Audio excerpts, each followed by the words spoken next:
Hello, my dear students. Welcome to Talking Textbooks, Leaving No Child Behind.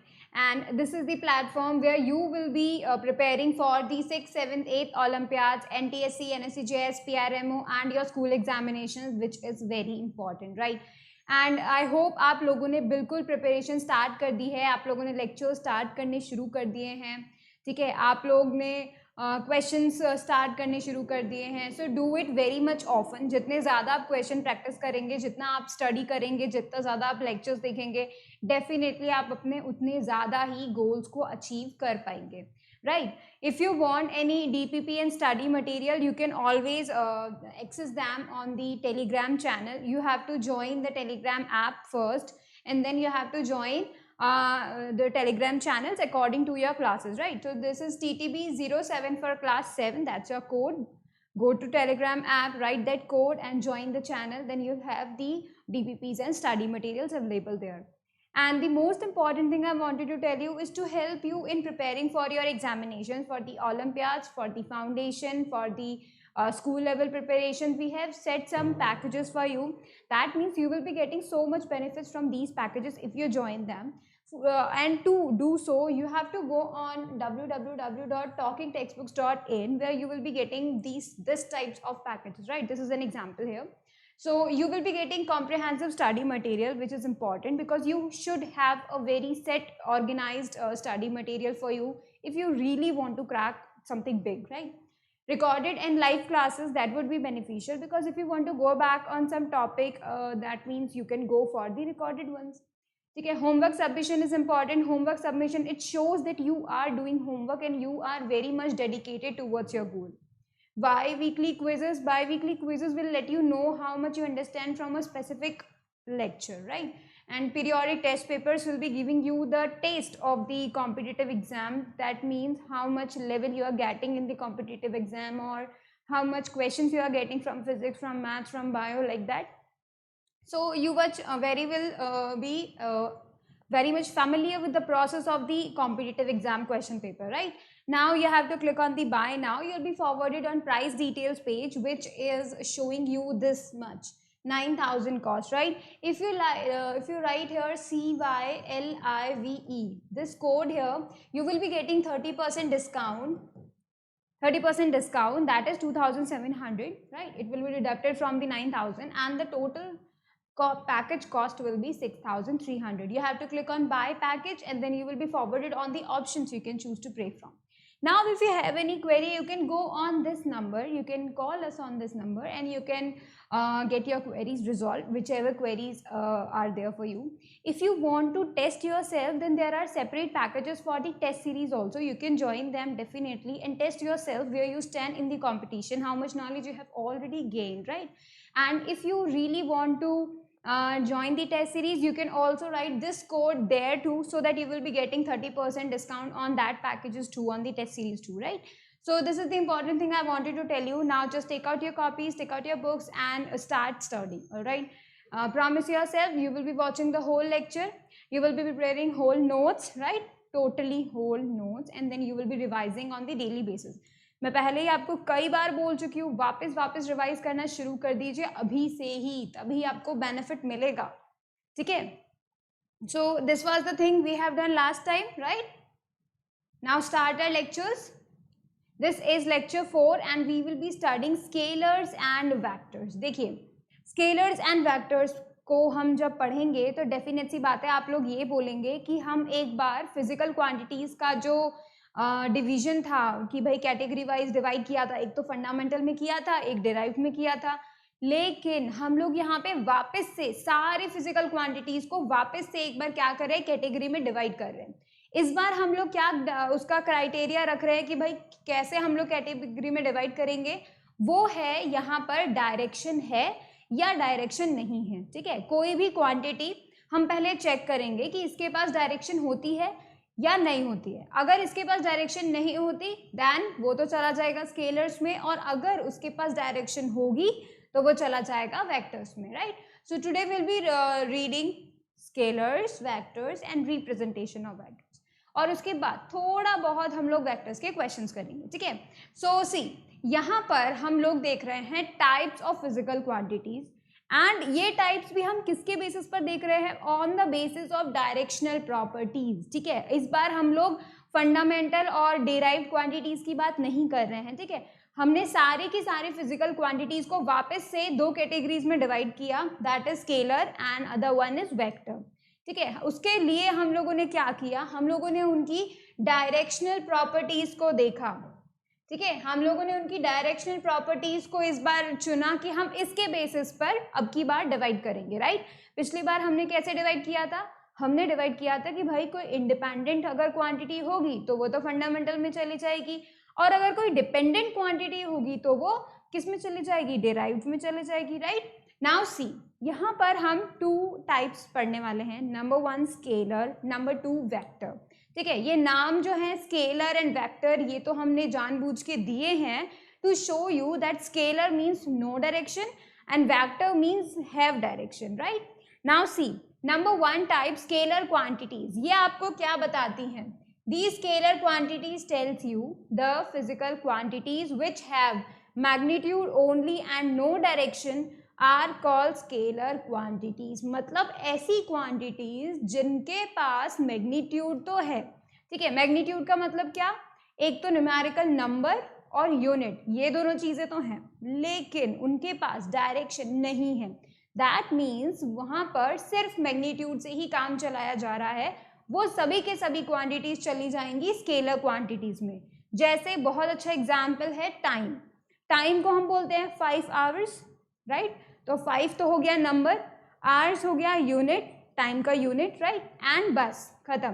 Time को तुम ऐसे ही बताते हो, तुम ये नहीं बताते ईस्ट में जाके 5 आवर्स हो रहे हैं, वेस्ट में 2 आवर्स हो रहे हैं, ऐसा नहीं बोलते, ठीक है। तो we do not assign direction with time, that's why time comes in the category of scalar quantities, ठीक है। तो यहाँ पर हम लोग ऐसे बता सकते हैं। नाउ जो हमारा स्केलर क्वांटिटी होता है उसके पास होता है कौन, एक नंबर होता है उसके पास, ठीक है। Let me write it whole spelling, ठीक है। नंबर होता है उसके पास और उसके पास होता है यूनिट, ठीक है। तो जो स्केलर क्वांटिटीज होती है उनके पास नंबर होता है, उनके पास यूनिट होता है, लेकिन उनके पास डायरेक्शन नहीं होती है, ठीक है। इसका और भी बहुत अच्छा एग्जाम्पल हम लोग देख सकते हैं टेम्परेचर। जब कभी भी हम टेम्परेचर बता रहे होते हैं तो हम सीधे सीधे बोल देते हैं 30 डिग्री सेल्सियस है, 40 डिग्री सेल्सियस है, 104 डिग्री फ़ारेनहाइट है, हम लोग ऐसे डायरेक्टली टेम्परेचर बता देते हैं, ठीक है। दैट्स इट, हम लोग उसके बाद डायरेक्शन कहाँ बताते हैं, नहीं बताते। इसी वजह से हम लोगों ने जो टेम्परेचर है उसको कौन सी कैटेगरी में डाला है, स्केलर्स की कैटेगरी में डाला है। दैट मीन्स कि भाई वहाँ पर उसको डायरेक्शन नहीं चाहिए, उसको चाहिए सिर्फ नंबर जो कि है 45, 30, 104, ये नंबर्स हैं, और unit degree Celsius, degree Fahrenheit, ये इनका यूनिट हो गया, right. So they only need two things, that is number and unit, और इन्हीं दोनों को मिलाकर हम लोगों ने क्या बोल दिया है, that this is what call magnitude, ठीक है। तो यहाँ पर आप लोगों को क्या देखना है कि भाई ये जो नंबर और जो यूनिट होता है ना, इसी को हमने क्या बोल दिया है, मैग्नीट्यूड बोल दिया है, एक साथ जोड़ के, ठीक है। तो जब कभी भी मैं आपको बोलूंगी मैग्नीट्यूड होता है, दैट मीन्स आप सीधे सीधे समझ जाएंगे कि वहां पर नंबर भी है और वहां पर यूनिट भी है, ठीक है। अब हम बात करते हैं किसकी, वेक्टर क्वांटिटीज की। ऐसी क्वांटिटीज जिनके पास मैग्नीट्यूड तो है ही है, लेकिन साथ में उनके पास क्या है, डायरेक्शन भी है। फॉर एग्जाम्पल फोर्स, फोर्स बहुत अच्छा एग्जाम्पल है, क्यों, क्योंकि जब कभी भी किसी भी चीज़ पे आप फोर्स अप्लाई करते हैं वो बॉडी मूव करती है, ठीक है, या फिर वो बॉडी रुक जाती है, बट वो बॉडी उसी डायरेक्शन में मूव करेगी या फिर रुकेगी जिस डायरेक्शन में आप फोर्स लगाएंगे। इसका मतलब जैसे आपने इमेजिन करो कि आपने हल्का सा धक्का मार दिया अपने फ्रेंड को, राइट, और आपने उसको ईस्ट की तरफ धक्का मारा, ठीक है। अगर वो आपने ईस्ट की तरफ धक्का मारा है, दैट मीन्स आपका फ्रेंड भी ईस्ट की तरफ ही थोड़ा सा आगे चला जाएगा, थोड़ा सा मूव कर जाएगा धक्का खा के, ठीक है। तो दैट इज द थिंग, आप जिस डायरेक्शन में फोर्स देंगे उसी डायरेक्शन में ही बॉडी मूव करेगी, ठीक है। तो यहाँ पे अपने आप जो डायरेक्शन है वो जुड़ गई है फोर्स से। इसका मतलब क्या हुआ कि फोर्स के पास एक तो मैग्नीट्यूड है, ठीक है, साथ ही साथ उसके पास डायरेक्शन भी है, जरूरी है ये डायरेक्शन, राइट। इसी तरीके से और भी बहुत सारी क्वांटिटीज होती हैं जिनके साथ डायरेक्शन अपने आप जुड़ जाती है। जैसे कौन? एसिलरेशन। एसिलरेशन में जैसे अगर आप प्लस का एसिलरेशन देंगे, यानी कि अगर आप किसी भी बॉडी को एसिलरेट करेंगे तो वो जिस डायरेक्शन में जा रही होगी ना, उसी डायरेक्शन में उसका स्पीड इंक्रीज हो जाएगा, ठीक है। लेकिन अगर आप एसिलरेशन, नेगेटिव एसिलरेशन उसको देंगे किसी भी बॉडी को, तो वो जिस डायरेक्शन में मूव कर रही थी उसके अपोजिट डायरेक्शन में वो काम करेगा और वो रुक जाएगी बॉडी, राइट। तो यहाँ पर direction is important. That means acceleration के पास भी क्या है? एक डायरेक्शन है, उसके पास भी मैग्नीट्यूड है, दैट मीन्स वो भी वेक्टर क्वांटिटीज में आती है। ऐसे करके बहुत सारी ऐसी यूनिट्स होती है, ऐसी क्वांटिटीज होती हैं जो कि वेक्टर क्वांटिटीज में आती हैं, ठीक है। तो आप क्या करेंगे, देखेंगे पहले the physical quantities which have magnitude as well as direction are called vector quantities. और उनका एग्जाम्पल्स कौन कौन? डिस्प्लेसमेंट, वेलोसिटी, एसेलरेशन, फोर्स, ये सब के सब क्या होते हैं? वेक्टर क्वांटिटीज होते हैं, ठीक है। तो आपको यहाँ पे इंपॉर्टेंटली क्या ध्यान रखना है कि कोई भी क्वांटिटी जिसके पास डायरेक्शन नहीं हो तो वो कहाँ चली जाएगी? स्केलर में चली जाएगी, ठीक है। और कोई भी क्वांटिटी जिसके पास डायरेक्शन हो तो वो चली जाएगी वेक्टर क्वांटिटीज में, ठीक है। तो अब आप क्या करेंगे, फटाफट से इन दोनों की डेफिनेशन नोट करेंगे, because these are important, you must remember the definitions.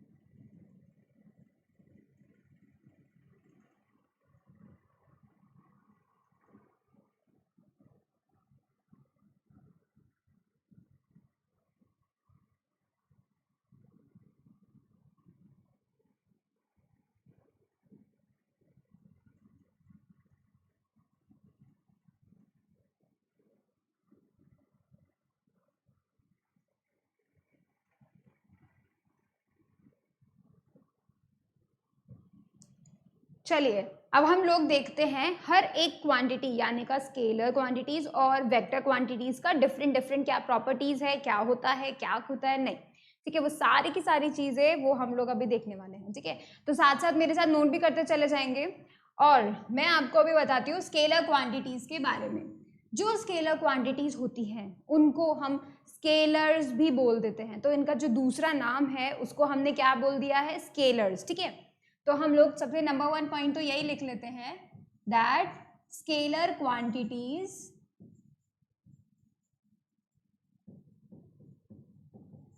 Are also known as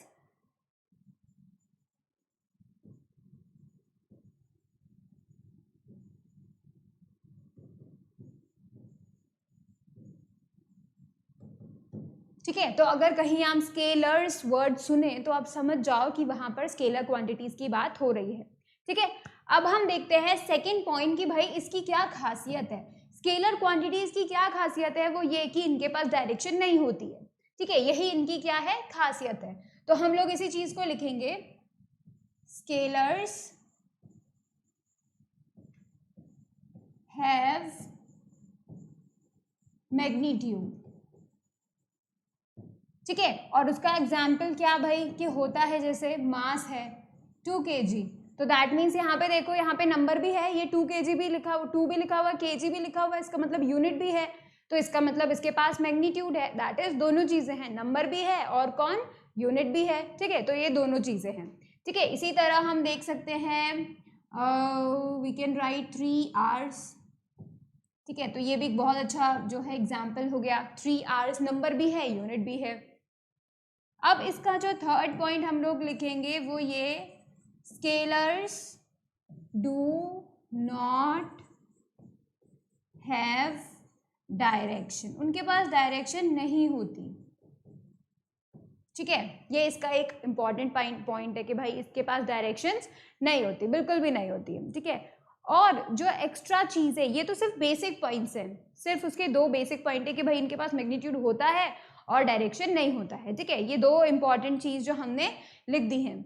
एक नेक्स्ट और चीज इंपॉर्टेंट आपको समझने में आएगा कि how to add, subtract, divide and multiply them. So you can always write कि भाई जो स्केलर्स होते हैं कैन बी एडेड, उन्हें ऐड किया जा सकता है, सब्ट्रैक्टेड, उन्हें सब्ट्रैक्ट भी किया जा सकता है, मल्टीप्लाइड, उन्हें मल्टीप्लाई भी किया जा सकता है, एंड डिवाइडेड यूजिंग अलजेब्रा. अब तुम लोग पूछोगे अलजेब्रा क्या होता है. देखो, अलजेब्रा का मतलब होता है, जो बचपन से हम लोग प्लस माइनस मल्टीप्लाई डिवाइड ये सीखते आए हैं ना, अब तक करते 2 + 2 4 होता है, 3 + 1 4 होता है, ऐसे करते आए ना बचपन से. यही क्या होता है, अलजेब्रा होता है. तो हम लोग क्या कर सकते हैं, स्केलर्स को ऐड कर सकते हैं, स्केलर्स को सब्ट्रैक्ट कर सकते हैं, स्केलर को मल्टीप्लाई कर सकते हैं, स्केलर्स को डिवाइड कर सकते हैं. किसके यूज से, by the use of algebra. मतलब हमने बचपन से जो एडिशन सब्ट्रैक्शन सीखते आए हैं उसी से ही हम इनको भी क्या कर सकते हैं, ऐड, सब्ट्रैक्ट, मल्टीप्लाई, डिवाइड कर सकते हैं. फॉर एग्जाम्पल, इसका बहुत ही बढ़िया जो मैं एग्जाम्पल आपको बताती हूँ वो ये कि लेट्स से एक बॉडी का मास, ठीक है, लेट्स से आप बाजार गए, ठीक है, और आप वहाँ से जो है सब्जी मार्केट गए और आप लोग खरीदने लगे सब्जी, राइट. तो आपने क्या किया, फर्स्ट आपने लिया 1 kg पोटैटो ले लिया, ठीक है, ठीक है. उसके बाद आपने 2 kg टोमेटोज ले लिए, ठीक है. और लेट्स से उसके बाद आपने अगेन 1 kg आपने ले लिया, कौन सी सब्जी पसंद है आपको, जल्दी बताओ. जैसे लाइक लेडी फिंगर ले लिया, ऑलराइट. सो ठीक है, आपने ये भी ले लिया 1 kg, ठीक है. फिर लेट्स से आपने 1 kg पंपकिन ले लिया, और इन सबको लेने के बाद, ठीक है, इन सबको आपने खरीद लिया और उसके बाद आपने उनको अपने जो बैग है जो आप लेकर आए थे घर से, उस बैग में इन सबको रख दिया. जैसे ही आपने इन सबको रखा, बहुत हैवी हो गया, ठीक है. तो आप बोलोगे कि भाई इतना कितना हैवी हो गया, इसमें कितना किलो है सारा का सारा सामान. तो दैट मीन्स आपको पूरा ऐड करना पड़ेगा, right. If you want to know कि भाई आपका बैग कितना हैवी हो गया है, तो आपको डेफिनेट सी बात है सबका सब ऐड करना पड़ेगा. और आप ऐड करने के लिए क्या करेंगे, आप सिंपली एडिशन दिखा देंगे, सिंपली उनको ऐड कर देंगे. आप करेंगे 1 kg, ठीक है, ये है टोटल. तो जब कभी भी आप टोटल लिखेंगे तो आप लिखेंगे 1 kg प्लस 2 kg जो टोमेटो लिए थे वो, प्लस 1 kg लेडी फिंगर्स वो, प्लस 1 kg पंपकिन ये. तो आप बस सिंपली उसको ऐड कर दोगे, 1 + 2 3 4 5. तो दैट मीन्स आप बोलोगे कि भाई टोटल 5 kg हो गया, that's why it is so heavy bag, right. लेकिन आपने यहाँ पे क्या किया, आपने सिंपली बचपन से जो प्लस माइनस सीखा कि 1 + 2 3 होता है, 3 + 1 4 होता है, वही तो करते आए ना अपन यहाँ पे, और अपन लोगों ने सिंपल इसको ऐड कर दिया, दैट्स इट.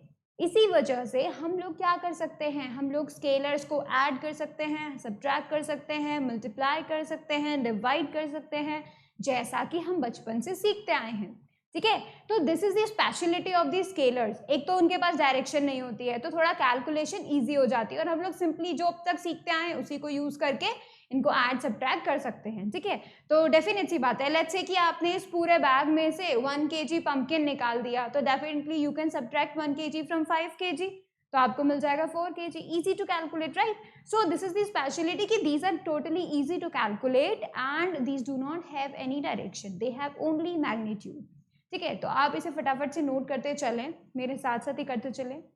और यहाँ पे देखो इतनी बड़ी घड़ी दिखाई दे रही है आपको, I think it's a stopwatch, right? So this type of stopwatch also represent time, and that's why this is a scalar quantity, right? Time is a scalar quantity, mass is a scalar quantity, और कौन कौन से होते हैं, you can say, हाँ, temperature is a scalar quantity, length is a scalar quantity. इतनी सारी quantity होती हैं जो कि स्केलर्स होती हैं. स्पीड भी एक स्केलर क्वांटिटी होती है, उसकी भी डायरेक्शन नहीं होती, ठीक है, क्योंकि स्पीड तो आपको सिर्फ यही बताती है कि आप कितना फास्ट मूव कर रहे हैं या कितना स्लो मूव कर रहे हैं, that's it.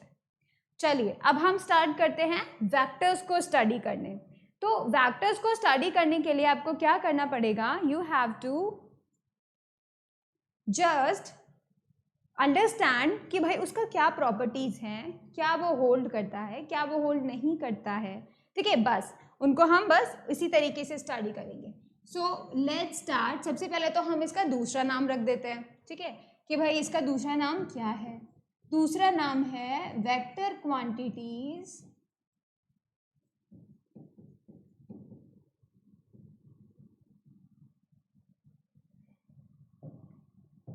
vector quantities are also known as vectors, ठीक है। हो सकता है कुछ बच्चों ने नाम गेस कर लिया हो, बिकॉज डेफिनेटली सी बात है वेक्टर क्वांटिटीज को वेक्टर्स ही तो बोलेंगे, बस एस लगाना था। जैसे स्केलर क्वांटिटीज को स्केलर्स बोल दिया, वैसे ही वेक्टर क्वांटिटीज को वेक्टर्स बोल दिया, ठीक है। So these are the you can say nick name of the vector quantities. तो अब देखते हैं नंबर 2, इसका क्या इंपॉर्टेंट प्रॉपर्टी है, दैट वेक्टर्स हैव मैग्नीट्यूड, ठीक है। जैसे इसका एग्जाम्पल हम लोग बोल सकते हैं 3 newton. Newton means force, right. So 3 newton लिखने पे पता चल जाएगा I am talking about force, ठीक है। तो इस तरीके से हम बोल सकते हैं कि भाई वेक्टर क्वांटिटीज के पास मैग्नीट्यूड होता है, ठीक है। नेक्स्ट हम लोग बोलेंगे vectors have direction in their description. इसका मतलब क्या हुआ भाई कि जब कभी भी हम इनको बोलने लगेंगे ना, जब हम इन वेक्टर्स को किसी को समझाने लगेंगे, किसी को बताने लगेंगे, तो हम लोग हमेशा डायरेक्शन को इंक्लूड करेंगे। तो इसका मतलब अगर मैं किसी को वेक्टर क्वांटिटी समझा रही हूँ, वेक्टर क्वांटिटी के बारे में बात कर रही हूँ, तो मुझे वहाँ पे डायरेक्शन बताना पड़ेगा उसके डिस्क्रिप्शन में। जैसे आप मुझे, जैसे let's say I want to tell you कि भाई जो सिटी मॉल है वो कहाँ है, ठीक है। I want to tell you, तो जैसे मैं अभी यहाँ हूँ और मैं आपको बताना चाहती हूँ कि सिटी मॉल कहाँ है, तो आई वुड से कि city mall is in the south direction, right. तो मैंने यहाँ डायरेक्शन इंक्लूड करी और मैं बोलूँगी there city mall is about 3 kilometre from here in the south direction. अब मैंने ये पूरा डिस्क्राइब किया, मैंने तुमको बोला city mall is at 3 kilometre in the south direction, that means कि भाई वहां पे मैंने आपको बता दिया कि यहाँ से इस जगह से सिटी मॉल 3 किलोमीटर की दूरी पे है and in the south direction में है। तो मैंने यहाँ 2 चीजें आपको बताई, एक तो मैग्नीट्यूड बताया 3 किलोमीटर, राइट, एंड आपको मैंने बताया डायरेक्शन। तो that means I am telling you a vector quantity, ठीक है, क्योंकि मैंने डायरेक्शन भी इंक्लूड किया उसको डिस्क्राइब करने के लिए, और that is called what, that is called displacement, ठीक है। वो भी हम लोग स्टडी करेंगे that what is the displacement, ठीक है। पर यहाँ पर मैंने आपको बहुत अच्छा एग्जाम्पल दिया डिस्प्लेसमेंट का, क्या कि भाई that 3 kilometre in the south, 4 kilometre in the north.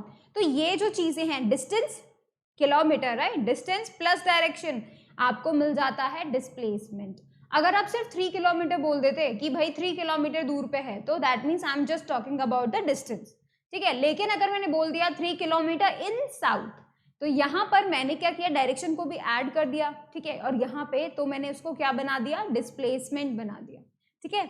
अब लेट्स टॉक, अब यहाँ पे सबसे पहले तो एग्जाम्पल लिख लेते हैं कि भाई उसका एग्जाम्पल क्या है। तो एग्जाम्पल हो गया है 3 किलोमीटर इन साउथ, ठीक है। दूसरा, आप जैसे फोर्स अप्लाई कर रहे हो तो उसका एग्जाम्पल क्या हो सकता है, उसका एग्जाम्पल हो सकता है 5 न्यूटन इन ईस्ट, कि भाई आपने 5 न्यूटन धक्का मारा in the east direction, force apply किया in the east direction, right. So these are such examples. अब क्या अब हम उनके बारे में सोचते हैं, भाई एडिशन, सब्ट्रैक्शन, मल्टीप्लिकेशन, डिवीजन, इसके बारे में सोचते हैं, ठीक है। लेकिन ये जो वेक्टर क्वांटिटीज थी ना, इन लोगों ने बहुत सारी हड़ताल कर दी। क्यों? क्योंकि इन लोगों ने बोला कि हम लोग नॉर्मल अलजेब्रा जो बचपन से लोग सीखते आए हैं ना, प्लस माइनस मल्टीप्लाई डिवीजन, ये जो भी, इसको हम नहीं मानेंगे, हम इनसे ऐड नहीं होंगे, ठीक है, हम इनसे मल्टीप्लाई नहीं होंगे, हम इनसे डिवाइड नहीं होंगे, ठीक है। तो इन लोगों को इनकी हड़ताल रुकवाने के लिए इन लोग के लिए एक स्पेशल अलजेब्रा बनवाया, और वो स्पेशल अलजेब्रा क्या होता है, वेक्टर अलजेब्रा, अलग ही नाम है वेक्टर अलजेब्रा। समझ में भी आ जाएगा कि भाई वेक्टर क्वांटिटीज ऐड सब्ट्रैक्ट किससे होती है, वेक्टर अलजेब्रा से होती है। स्पेशल टाइप ऑफ अलजेब्रा होता है, ठीक है। वहां पे 2 + 1 3 नहीं होता है, वहां पे डायरेक्शन भी इंक्लूड होती है, तो वो कुछ अलग भी बन सकता है, ठीक है। तो यहाँ पे हम लोग क्या करेंगे, लिखेंगे that vectors can be added, subtracted, multiplied,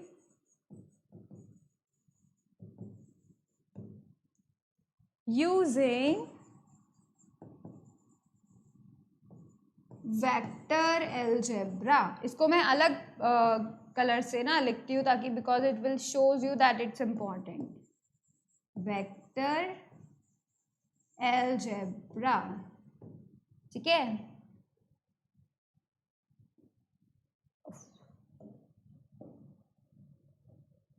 तो यहाँ पे आपको पता चलेगा कि भाई जो वेक्टर्स होते हैं वो ऐड किए जा सकते हैं, वो सब्ट्रैक्ट किए जा सकते हैं, वो मल्टीप्लाई किए जा सकते हैं यूजिंग वेक्टर अलजेब्रा, राइट। लेकिन आप लोगों ने यहाँ एक चीज ध्यान दी कि भाई यहाँ पे मैंने एडेड भी लिखा है, यहाँ पे मैंने सब्ट्रैक्टेड भी लिखा है, यहाँ पे मैंने मल्टीप्लाइड भी लिखा है, लेकिन डिवीजन नहीं लिखा। ये एक इम्पॉर्टेंट चीज है जो कि समझनी जरूरी है, that vectors can not be divided, ठीक है। कोई भी दो वेक्टर्स डिवाइड नहीं हो सकते एक दूसरे से, ठीक है। तुम कभी भी नहीं बोल सकते कि भाई 3 किलोमीटर साउथ को हम डिवाइड कर देते हैं 3 किलोमीटर नॉर्थ से, ऐसा कभी नहीं हो सकता, बिकॉज डायरेक्शंस को हम डिवाइड नहीं कर सकते, ठीक है। सो जो वेक्टर्स होते हैं वो सिर्फ ऐड हो सकते हैं, वो सब्ट्रैक्ट हो सकते हैं, वो मल्टीप्लाई हो सकते हैं, दैट्स इट, ठीक है। वो डिवाइड नहीं हो सकते। तो अगर कोई आपको डिवाइड कोई क्वेश्चन दे दे आपको उल्लू बनाने के लिए डिवाइड डिवीजन का, वेक्टर्स के डिवीजन का, तो आप सीधे सीधे बोल दो दिस इज इम्पॉसिबल, बिकॉज ये होता ही नहीं है, ठीक है। तो यहाँ पे हम क्या कर सकते हैं, बिल्कुल इंपॉर्टेंट पॉइंट को लिख सकते हैं, number 5, just a second, that vectors, हम लिखेंगे vectors cannot be divided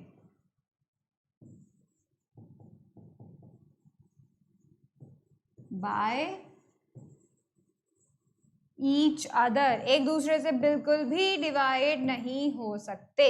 this is important, ठीक है। तो एडिशन हो सकता है, मल्टीप्लिकेशन हो सकता है, सब्ट्रैक्शन हो सकता है, बट नॉट डिविजन, ठीक है। तो these are the important things I wanted to tell you about vectors, and these are very good I think properties of the vectors, जो कि आपको डेफिनेटली रिमेंबर होनी चाहिए।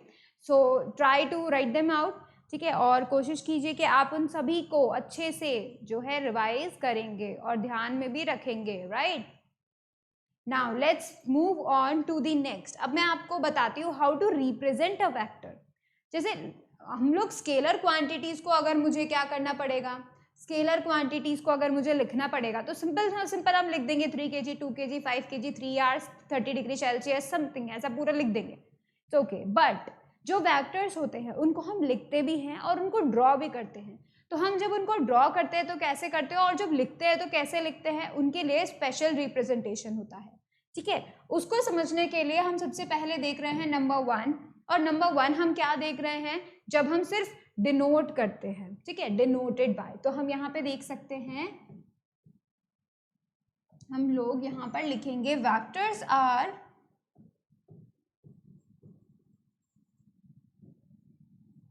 डिनोटेड बाय, ठीक है। जब हम वेक्टर्स को लिख रहे होते हैं तो बुक्स के अंदर क्या होता है, बोल्ड करके लेटर्स लिखा होता है। लेट्स से कि भाई f एक वेक्टर है, ठीक है, let's say by bold letters और एरो अबव लेटर्स, ठीक है, arrow above letters.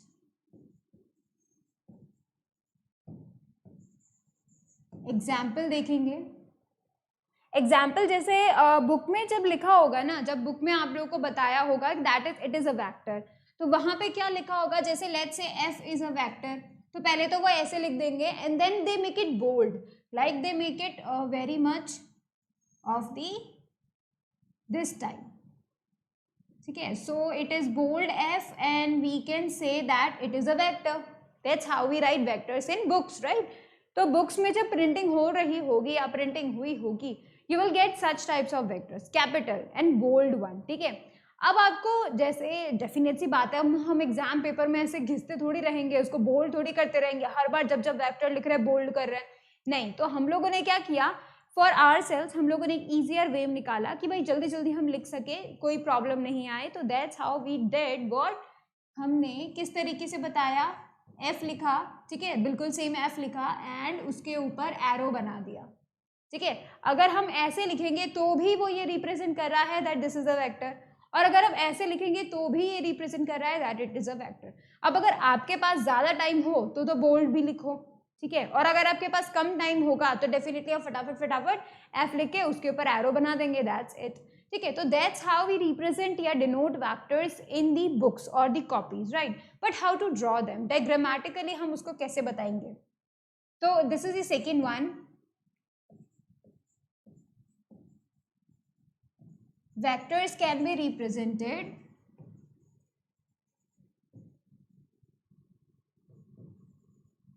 by diagrams as well.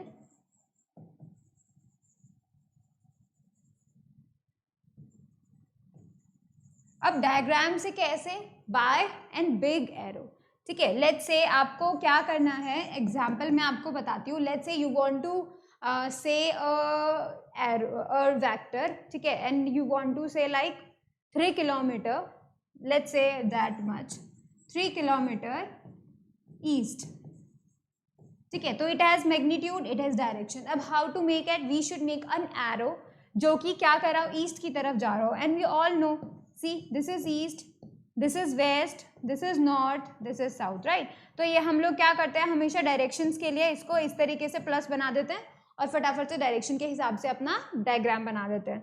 तो दैट इज द थिंग कि यहाँ पर अब हम क्या कर रहे हैं, ईस्ट की तरफ बोला है ना, तो in the direction of east I am going to make an arrow, I made an arrow, ठीक है. अब ये जो एरो है वो कैसे रिप्रेजेंट करेगा, see this is the tail of the arrow. तो ये जो टेल है ना, ये बताएगी कि भाई कहाँ से ये जो वेक्टर है वो आ रहा है, कहाँ से ओरिजिनेट हुआ है, यू कैन से दैट, ठीक है, टेल. अब आता है हेड, कि भाई ये जो हेड होता है ना, ये बताता है द डायरेक्शन ऑफ वेक्टर, ठीक है, ये बताता है वेक्टर की डायरेक्शन. ये जो हेड होता है ना, ये बताता है कि भाई ईस्ट की तरफ है. तो जब जब आप एरो देखेंगे तब तब आप समझ जाएंगे कि उधर की तरफ ही पॉइंट आउट कर रहा है एरो और उधर ही जा रहा है, ठीक है.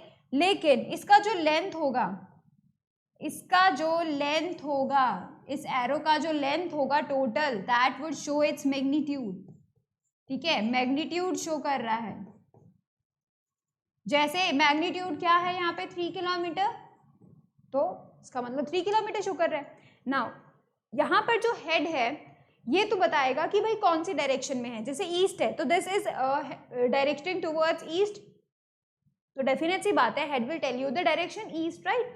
And the length of the arrow will show you this much magnitude. ये जो 3 किलोमीटर का मैग्नीट्यूड है वो हम इसका पूरा लेंथ से बताएंगे. पर ऐसा नहीं होता कि भाई 3 किलोमीटर हमको बताना है तो हम एक्चुअली में 3 किलोमीटर लंबा एरो बनाएंगे. उसके लिए कितनी लंबी कॉपी चाहिए होगी आपको, राइट. तो उसके लिए हम लोग एक शॉर्ट मेथड यूज करते हैं, जैसा कि मैप्स में भी होता है. क्योंकि मैप्स असली का मैप बनेगा भाई, उसमें एक्चुअल डिस्टेंसेस अगर बनाई जाएंगी तो वो अर्थ से भी बड़ा पेपर चाहिए होगा, और जो कि बिल्कुल पॉसिबल नहीं है, ठीक है. तो वहां पर भी यही होता है. वहां पे क्या होता है, छोटा छोटा डिस्टेंस मेजर कर देते हैं. जैसे ये एक स्केल बना देते हैं कि भाई 1 किलोमीटर को हमने मैप में दिखाया है 1 सेंटीमीटर. उसी तरीके से यू कैन से दैट कि भाई ये जो 3 किलोमीटर है ना, ये हमने बताया है लेट्स से 1 किलोमीटर इक्वल्स टू 1 सेंटीमीटर. तो मैंने बता दिया 1 किलोमीटर बराबर 1 सेंटीमीटर. अब जब मैं 1 सेंटीमीटर ड्रॉ करूंगी तो तुम लोग को अपने आप पता चल जाएगा I am talking about the actual 1 kilometre, ठीक है. तो इस तरीके से हम लोग इनको ड्रॉ करते हैं. ना वो फटाफट से इन चीजों को नोट करो ताकि हम लोग आगे के 2 वेक्टर्स भी स्टडी करें.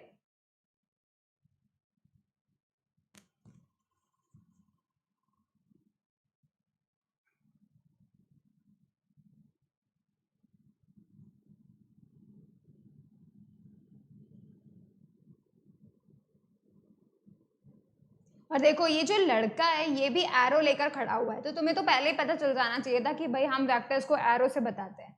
ये डायग्राम मैंने जानबूझ के इसीलिए इसको यहाँ लगाया है ताकि तुम सबको पहले ही पता चल जाए कि यहाँ पे एक एरो है, ठीक है, और एरो से जो है हम वेक्टर्स को शो करते हैं। चलिए अब हम देखते हैं टाइप्स ऑफ वेक्टर। मैं आपको सिर्फ 2 टाइप्स बताने वाली हूँ, वैसे तो बहुत तरीके के वेक्टर्स होते हैं लेकिन मैं आपको 2 वेक्टर्स बताऊंगी, ठीक है। 2 टाइप्स ऑफ वेक्टर से इंट्रोड्यूस करवाऊंगी। नंबर 1 इज नल वेक्टर और जीरो वेक्टर, ठीक है, या तो जीरो वेक्टर, नल मतलब खाली, ठीक है, तो यू कैन से नल मीन्स एम्प्टी, ठीक है, तो it's a empty vector you can से, और जीरो वेक्टर, ठीक है। यहां पर क्या इंपॉर्टेंट चीज है, a null vector is the vector whose magnitude is zero, उसका मैग्नीट्यूड जीरो होता है, जैसे 1 किलोमीटर 3 किलोमीटर ऐसा होता है ना जो मैग्नीट्यूड, उसमें 0 किलोमीटर होता है, ठीक है। तो is the vector whose magnitude is zero and direction is indeterminate, ठीक है। लेट्स से कि भाई मैं बिल्कुल यहाँ हूँ, ठीक है, एग्जैक्टेस्ट पोजीशन पे हूँ एंड मुझे पता नहीं है, मतलब मुझे पता नहीं कि मुझे कौन से डायरेक्शन में जाना है, ठीक है। अगर ये चीज होती है दैट मीन्स मेरा डायरेक्शन है वो इनडिटर्मिनेट है, मुझे पता ही नहीं है मुझे कहाँ जाना है, ठीक है। दैट इज द थिंग, जब कभी भी हम जीरो वेक्टर की बात करेंगे तो हम बोलेंगे कि इनका मैग्नीट्यूड तो जीरो है। मैग्नीट्यूड जीरो का मतलब ये है एक पॉइंट, बस एक पॉइंट ही है ये वेक्टर, ठीक है, ये एक पॉइंट है और इसे पता नहीं है कि इसका डायरेक्शन क्या है, दैट्स व्हाई इसका जो डायरेक्शन है वो इनडिटर्मिनेट है, ठीक है। It differs from ordinary zero, ये नॉर्मल हम लोग 0 1 2 3 पढ़ते हैं ना, ये उससे डिफरेंट होता है बिकॉज इसके पास तो वेक्टर है, डायरेक्शन तो होगा लेकिन इनडिटर्मिनेट डायरेक्शन होगा, ठीक है। तो हम इसको कैसे डिनोट करते हैं, जीरो बनाते हैं, नॉर्मल जीरो बनाते हैं और उसके ऊपर एरो लगा देते हैं, जैसे हम वेक्टर को शो करते हैं वैसे ही करते हैं, ठीक है। Since that ordinary zero has no direction but it has direction which becomes indeterminate by virtue of its zero magnitude. Actually में यहाँ पर हम ऐसा बोल सकते हैं कि इसके जो हमारा नॉर्मल जीरो होता है ना, 0 1 2 3 4 वाला, वो जो नॉर्मल जीरो होता है उसके पास तो कोई डायरेक्शन नहीं होता, ठीक है, लेकिन इसके पास तो डायरेक्शन है, भले ही वो इनडिटर्मिनेट हो लेकिन उसके पास डायरेक्शन तो है। हम लोग बोल तो रहे हैं ना उसके पास डायरेक्शन है भले ही वो इनडिटर्मिनेट हो, that's why this is known as the null और द जीरो वेक्टर। तो हम डिनोट कैसे करते हैं इसको, जीरो और उसके ऊपर एक एरो लगा देंगे, दैट्स हाउ वी डिनोटेड, ठीक है। एंड उसका एग्जाम्पल आप देख सकते हैं, displacement of a stationary object is null vector, ठीक है। स्टेशनरी ऑब्जेक्ट दैट मीन्स कि भाई कोई ऑब्जेक्ट मूव ही नहीं हुई अपनी प्लेस से। अब जब वो अपनी प्लेस से मूव ही नहीं तो हम कैसे बोलेंगे कि वो कौन से डायरेक्शन में गई, बिल्कुल नहीं बता सकते। जब वो मूव ही नहीं हुई, वो एक जगह पे बैठी हुई, रेस्ट पे बैठी हुई कोई ऑब्जेक्ट है, राइट, एंड हमें पता ही नहीं कि वो कौन से डायरेक्शन में गई क्योंकि वो गई ही नहीं, राइट। तो ये जो चीज है वो हम किससे बताएंगे, वो हम बताएंगे जीरो वेक्टर से, नल वेक्टर से। मतलब डायरेक्शन तो है लेकिन अभी वो डायरेक्शन यूज नहीं हुई है, कोई डायरेक्शन गए नहीं है बिकॉज जीरो डिटर्मिन, वहां पे जीरो मैग्नीट्यूड है, ठीक है। So that's how we denote and we tell about the null vector और दी जीरो वेक्टर, ठीक है। अब हम एक और टाइप का वेक्टर फटाफट से देख लेते हैं, यूनिट वेक्टर। अब आप यूनिट से समझ गए होंगे, यूनिट किलोमीटर वाला यूनिट की बात नहीं कर रही हूं, इस यूनिट की बात है और इस यूनिट का मतलब होता है 1, ठीक है, इस यूनिट का मतलब है 1। तो यहाँ पर आपको सीधे सीधे समझ में आ गया होगा, जो भी समझदार बच्चा होगा उसको समझ में आ गया होगा कि वो जो मैग्नीट्यूड है वो उसका 1 है, पहले 0 था, जीरो वेक्टर का मैग्नीट्यूड 0, यूनिट वेक्टर का मैग्नीट्यूड यूनिट, इसका मतलब 1, इसका मैग्नीट्यूड है 1 and whose direction is same as that of the given vector is called unit vector. जैसे मैं आपको एग्जांपल देती हूँ, लेट्स से मैंने अभी आपको बोला था कि 3 किलोमीटर ईस्ट, मैंने आपको एक वेक्टर बता दिया, this is an example of A vector 3 kilometre east. अब लेट्स से मुझे क्या करना है, इस 3 किलोमीटर को, इस 3 को, है ना, इस 3 को मुझे 1 बनाना है। तो मैं क्या करूंगी, अगर मुझे इसे 1 बनाना पड़ेगा तो डेफिनेट सी बात है मैं 3 से डिवाइड कर दूंगी, बिल्कुल सही बात है ना। तो मैंने क्या किया, इसको 3 से डिवाइड कर दिया। अब जब मैं इसको 3 से डिवाइड करूंगी तो मुझे क्या मिल जाएगा, 1 किलोमीटर ईस्ट मिल जाएगा, 1 किलोमीटर मिल जाएगा, सही बात है ना, बिल्कुल। तो यही यहाँ पर यही चीज हम लोग देख रहे हैं, ठीक है। हम लोग यहाँ पे देख रहे हैं दैट कि हमें 1 बनाना है, किसी भी तरह उसका मैग्नीट्यूड 1 बनाना है, ठीक है। और इसका जो डायरेक्शन है, इसका जो डायरेक्शन होगा यहाँ पे देखेंगे, यहाँ पे हमने इसके मैग्नीट्यूड से इसको डिवाइड कर दिया। जैसे हमने इसके मैग्नीट्यूड को इससे डिवाइड किया, मुझे मिला 1, 3 से 3 कैंसिल आउट होके 1 बन गया, और किलोमीटर से किलोमीटर कैंसिल हो गया, तो मुझे यहाँ मिल गया 1। लेकिन मेरे पास डायरेक्शन है तो मैं बोलूंगी 1 बट ईस्ट, 1 in east.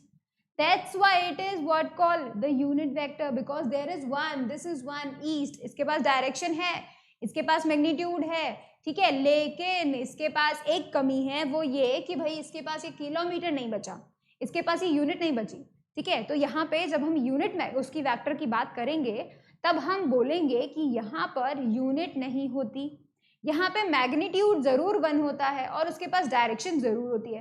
तो देखो ये जो हमारा वेक्टर था ये ईस्ट का था, और जो हमने यूनिट वेक्टर निकाला है ये तो हमारा नॉर्मल वेक्टर है, ठीक है। और मैंने क्या किया, इस वेक्टर का यूनिट वेक्टर निकालने की कोशिश की। तो जो यूनिट वेक्टर मैंने निकाली है वो क्या निकला है, 1 ईस्ट। अब देखो ये भी ईस्ट, ये भी east, direction same to same, right. तो यहाँ पे यही बोला है, whose direction is same as that of the given vector, जो भी गिवन वेक्टर है उसका बिल्कुल सेम टू सेम डायरेक्शन होगा, ठीक है।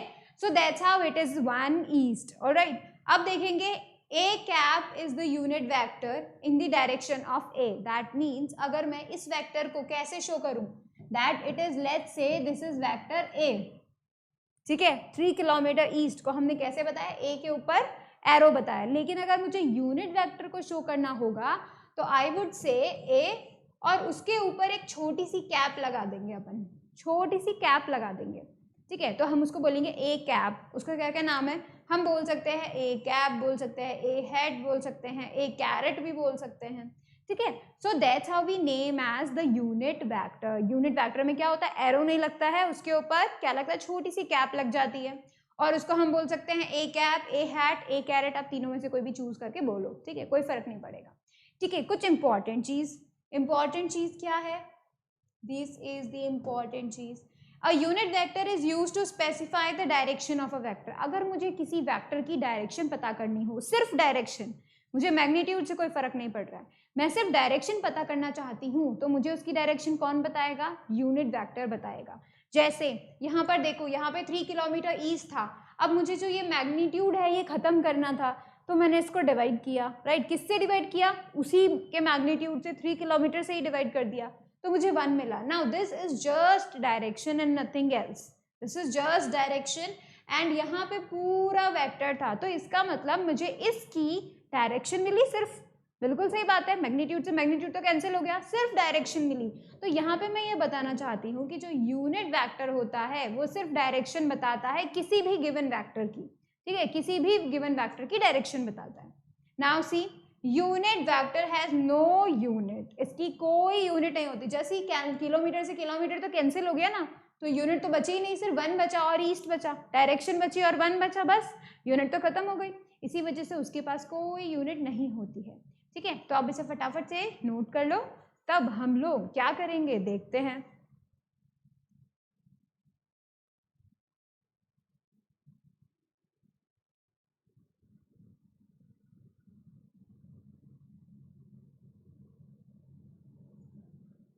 चलो अब हम लोग भाई ये तो हमारा टोटल वेक्टर्स की बात है कि भाई यूनिट वेक्टर क्या है, ठीक है, फिर जीरो वेक्टर क्या है, ये 2 टाइप्स ऑफ वेक्टर जो है मैंने तुम्हें बताए, right. Now this is important कि भाई तुम्हें पता होना चाहिए, ये वेक्टर्स कभी भी तुम्हें मिले, अगर कभी भी तुमको मिले तो यू जस्ट मेक श्योर कि तुम उनको पहचान लो कि यूनिट वेक्टर क्या है, जीरो वेक्टर क्या है, उनका मैग्नीट्यूड क्या है, ठीक है। You can always find them, तुम उनको ईजिली अपने आसपास फाइंड आउट कर सकते हो, ठीक है। तो हम लोगों ने आज क्या क्या सीखा, आज हमने डेफिनेट सी बात है वेक्टर सीखा, ठीक है। उसके बाद पहले तो हमने टाइप्स सीखे, भाई स्केलर्स होता है, वेक्टर्स होता है, इन दोनों का डेफिनेशन देखा, ठीक है। फिर इनका प्रॉपर्टीज देखा, इन लोगों का अलग अलग प्रॉपर्टीज देखा, राइट। एंड उसके बाद हमने देखा कि भाई जो स्केलर्स होते हैं उनको तो नॉर्मली ऐड कर सकते हैं, बट जो वेक्टर्स होते हैं उनके लिए अलग से अलजेब्रा बनाया गया, इतनी इज्जत मिली इन लोग को, है ना, अलग से इनका अलजेब्रा बना जिसको हम वेक्टर अलजेब्रा बोलते हैं, ठीक है। अब उसके बाद क्या देखा हमने कि भाई कैसे रिप्रेजेंट करते हैं, ड्रॉ करते हैं, या फिर कॉपी में लिखते वक्त हम कैसा बनाएंगे, बुक्स में हमको कैसा मिल सकता है, ठीक है। तो ऐसा हमने देखा भाई कैसे डिनोट करते हैं, क्या रिप्रेजेंटेशन होता है। And then we move on to the types. हमने 2 टाइप्स पढ़े हैं, zero and unit. Zero magnitude तो जीरो वेक्टर, यूनिट मैग्नीट्यूड तो यूनिट वेक्टर, राइट। अब जैसे जो क्वेश्चंस हैं, नेक्स्ट जो लेक्चर होने वाला है हम लोग का, वो जो लेक्चर है उसमें हम सिर्फ क्वेश्चंस ही क्वेश्चंस करने वाले हैं, ठीक है। And it's all about the practice. So make sure कि आप जब तक पूरा चैप्टर पढ़ लें, ठीक है, नेक्स्ट क्लास तक, एंड उसके बाद हम क्या करेंगे, सिर्फ क्वेश्चंस करेंगे। तो आप लोग भी मेरे साथ क्वेश्चंस करते चलेंगे, ठीक है।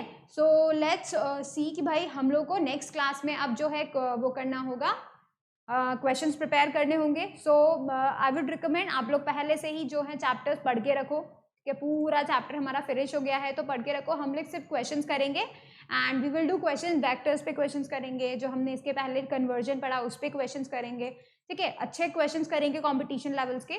सो till then join on the next lecture, right. So thank you so much for watching the video. Please like it, share it, subscribe it, and click on the bell icon so that you will be notified when we come online, right? And do prepare for the next lectures. हम लोग सभी साथ में questions करेंगे, okay? See you till then.